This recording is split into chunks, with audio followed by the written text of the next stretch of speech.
आपका स्वागत है अपने YouTube चैनल अद्भुत लाइफ स्टोरीज आल पर। हमारी आज की कथा केदारनाथ ज्योतिर्लिंग का इतिहास व कथा के बारे में है।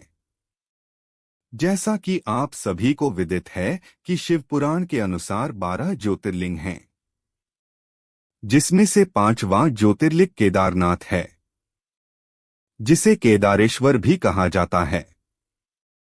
यह तीर्थ स्थल 4 धामों में से एक है। यह उत्तराखंड राज्य में स्थित है।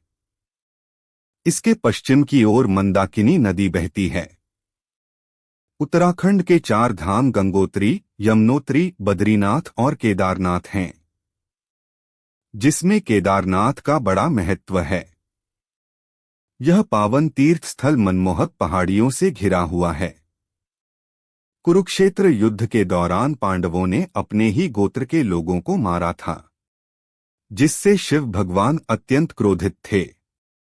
पांडवों को जब इस बात का पता चला तो वे पाप मुक्त होने के लिए केदारनाथ शिव जी के दर्शन के लिए गए। शिव जी अपने दर्शन उन्हें नहीं देना चाहते थे क्योंकि वे अत्यंत क्रोधित थे।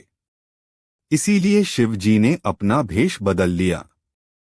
वे बैल का रूप धारण करके पशुओं के झुंड में साथ चल दिए। लेकिन भीम ने भगवान शिव को पहचान लिया और उनका पीछा करने लगे। शिव जी को पीछे से पकड़ने के लिए वे भागे, लेकिन भीम केवल शिव जी का पीछे का हिस्सा कुबड़ ही पकड़ पाए, क्योंकि शिव जी जमीन में धंसने लगे थे। वह कुबड़ यानी कि पृष्ठभाग जमीन के ऊपर ही रह गया था। पांडव बहुत दुखी हुए। तब पांडवों ने वहां तपस्या की। तपस्या से शिव जी प्रसन्न हुए और आकाशवाणी की कि उसी पृष्ठभाग की पूजा अर्चना की जाए और पांडवों को श्राप मुक्त कर दिया। तब से ही उसी पृष्ठभाग को केदारनाथ के रूप में जाना जाता है।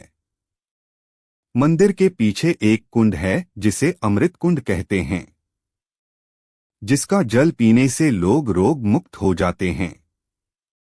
मुख्य मंदिर की बाईं तरफ किनारे पर एक शिव भगवान की मूर्ति है और मुख्य मंदिर से आधा किलोमीटर की दूरी पर भैरव जी का मंदिर है। ऐसा कहा जाता है कि जब मंदिर के कपाट बंद रहते हैं तब भैरव जी मंदिर की रक्षा करते हैं। मंदिर के ठीक पीछे एक छोटा मंदिर है। वहां शंकराचार्य की समाधि है। ऐसा कहा जाता है कि 4 धामों की स्थापना करने के पश्चात 32 वर्ष की आयु में उन्होंने अपना शरीर त्याग दिया था। इसी क्षेत्र में एक गौरी कुंड भी है, जहां शिव पार्वती जी का मंदिर है। मौसम के बदलाव की वजह से यह मंदिर अक्षय तृतीया अप्रैल महीने का अंत से लेकर कार्तिक पूर्णिमा नवंबर तक खुला रहता है। ऐसा कहा जाता है कि यह मंदिर पांडवों द्वारा निर्मित है। हिंदी के महान साहित्यकार राहुल सांकृत्यायन के अनुसार यह मंदिर 12-13वीं शताब्दी का है। इस मंदिर का पुनः निर्माण आदि शंकराचार्य ने करवाया था। यह मंदिर वास्तुकला पर आधारित है। ऐसी मान्यता है कि यदि आप केवल बद्रीनाथ की यात्रा पर जाते हैं और केदारनाथ के दर्शन किए बिना वापस आ जाते हैं तो आपकी यात्रा अधूरी रहती है। केदारनाथ ज्योतिर्लिंग के दर्शन करने के साथ साथ नर और नारायण के दर्शन करना भी जरूरी है। सतयुग में उपमन्यु ने यहाँ भगवान शिव की आराधना की थी। मंदिर के अंदर पहले हॉल में 5 पांडव, कृष्ण भगवान, शिव भगवान का वाहन नंदी, वीरभद्र शिव जी का संरक्षक, द्रौपदी और कई देवी देवताओं की मूर्तियां हैं। इस तीर्थ स्थल की यात्रा करना थोड़ा कठिन है क्योंकि ये पहाड़ों से घिरा हुआ है और मौसम भी कभी कभी प्रतिकूल हो जाता है। 2013 में इस क्षेत्र में बाढ़ आने की वजह से यह क्षेत्र प्रभावित हुआ था, लेकिन मंदिर के अंदर का हिस्सा व मूर्ति सुरक्षित थीं।